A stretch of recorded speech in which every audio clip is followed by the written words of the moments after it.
Now we're going to review how to factor a trinomial. A trinomial is a polynomial with three terms. Terms are separated with minuses or pluses. So we have three terms here. If you have a trinomial, it will often come in standard quadratic form, which is ax squared plus bx plus c. When it's in this form, we can easily read off a, b, and c. A is the number in front of the square. So in this case, it will be 3. B is the number in front of the variable with no power, so just the power of 1, be -2. And C is the number by itself. Always be sure to take the sign with it when you're writing A, B, and C. Now let's see. Next, we're going to multiply A times C. So in our case, it'll be -15. And we're going to draw an X. In the top of the X, we're going to put -15. This is our AC. In the bottom of our X, we're going to write our B.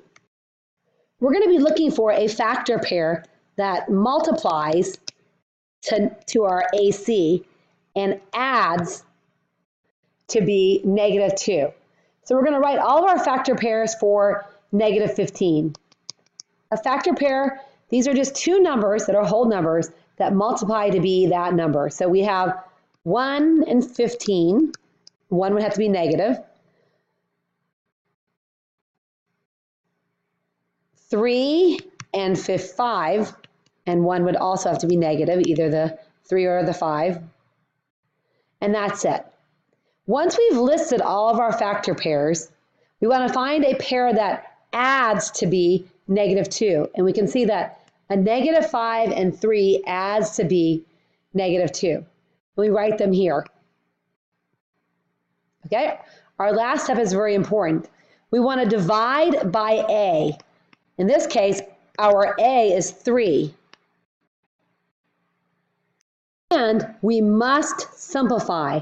So -5/3 is simplified, but 3/3 we could simplify as 1. You must simplify. The final step's easy.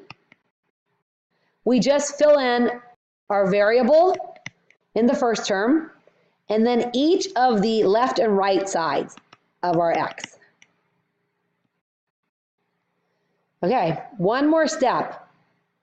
If you have a denominator in your second term, you need to put it in front of the first term.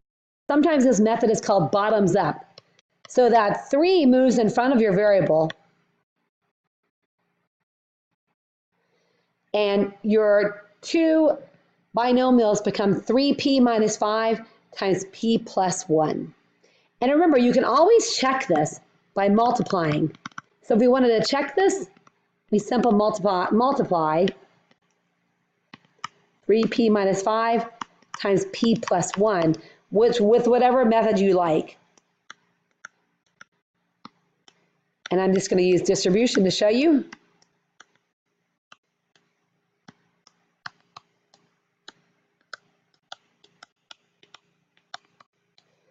At the end, when you multiply it, the product needs to be the same as the problem you started with. If not, your answer is not correct. So in our case, our factoring was correct, and our answer is 3p minus 5 times p plus 1. Let's try another one. Let me not forget to remind you that the first thing you always do, no matter what method you are doing with factoring, is check for a greatest common factor. So that is going to always be first no matter what.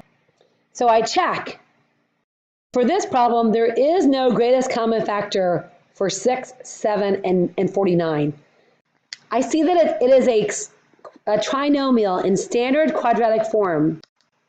So I know that A is equal to 6, B is equal to 7, and C is equal to -49. I multiply A times C, and I get 6 times -49.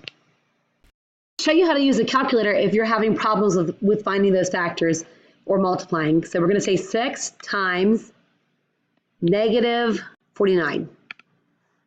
So that's -294. Oftentimes people have a problem with the AC method because they can't find all the factor pairs for this large number. So I want to show you a trick. What you're going to do is you're going to say y equals your grapher, and you're going to enter in your AC. So I enter in negative 294, and I'm always going to divide by x. So on your calculator, you're going to say y equals whatever your AC is, you're going to divide it by x.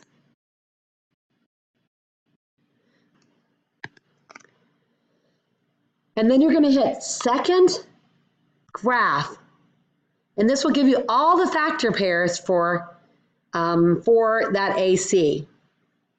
When we put our x, we know that the top is what it multiplies to. The bottom is what b have to add to. So for us, it's going to be a plus 7. Okay, so we're looking for two numbers that multiply to be negative 294 and add to be 7. Using your calculator, like we said, you could enter that in and then say second graph.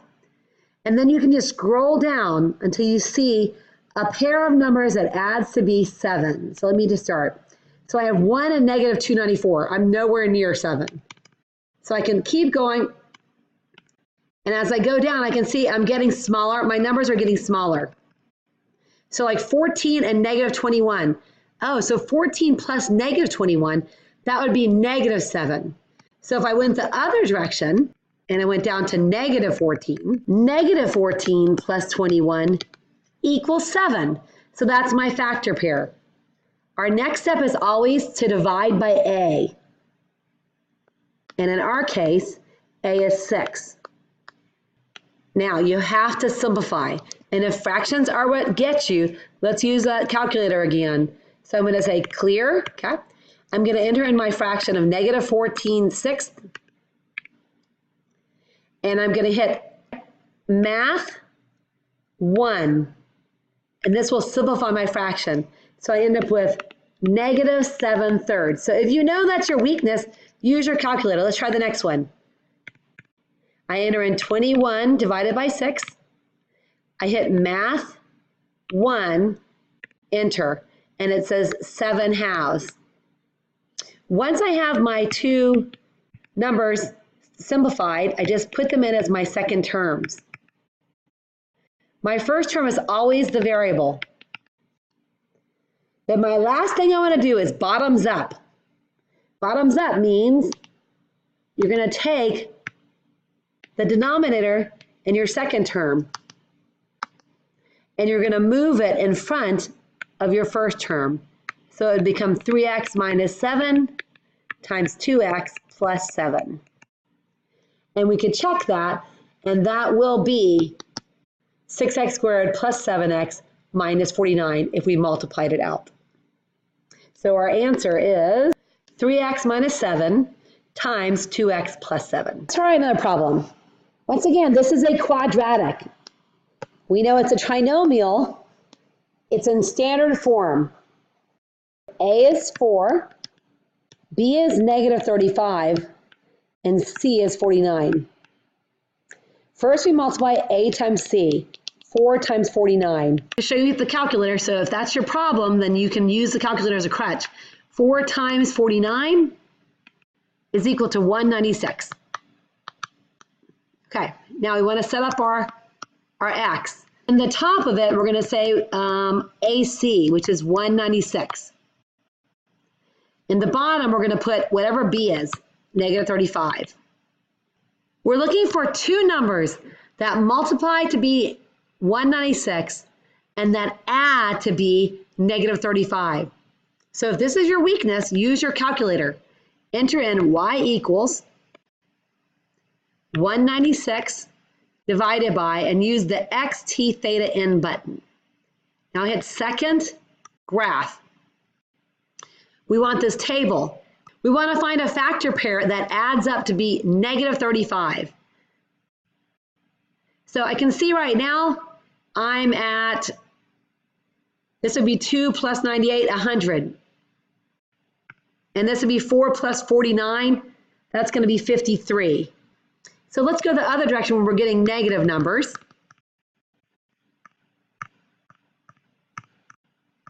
I only look at whole numbers, so I'm skipping all the ones with decimals.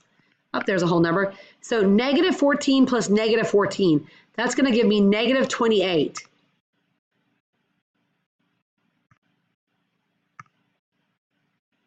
I keep going until I get to whole numbers. There's a whole number. Negative 28 plus negative 7, that will give me negative 35. So I want to use negative 28 and negative 7. Now, our next step is always divide by A. And then to simplify. So negative 28 divided by 4 is going to be negative 7. Negative 7/4, math 1. And it will tell you, we'll see that doesn't simplify. But if you're having problems, that's an easy way to check. So I know I put my variable always in my first term, and then I put in each of these numbers, minus 7 and minus 7/4. My last step is bottoms up. I want to make sure I move any denominators to in front of the first term. So I have 4p minus 7, and I have p minus 7. And if I were to check this by multiplication, it would turn out to be 4p squared minus 35p plus 49.